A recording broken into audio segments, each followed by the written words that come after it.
So where we are now, the path goes down to a viewing point, but can you see that there are these timber structures here? I suspect that these are a remnant of the tramway or the aerial ropeway that was here, and there's also this brick structure here as well, and you can see the mine just up there through the trees. So this would have been the obvious place. There's also this slightly odd concrete structure here, but we're going to go this way because I have been told there's a viewing point.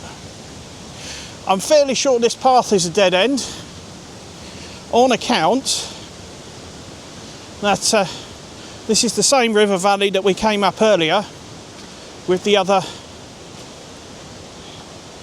to see the first waterfall here. And look at these little bits of limestone that have washed down here. Look, it's ooidal limestone here, look, or conglomerate almost. Can you see that?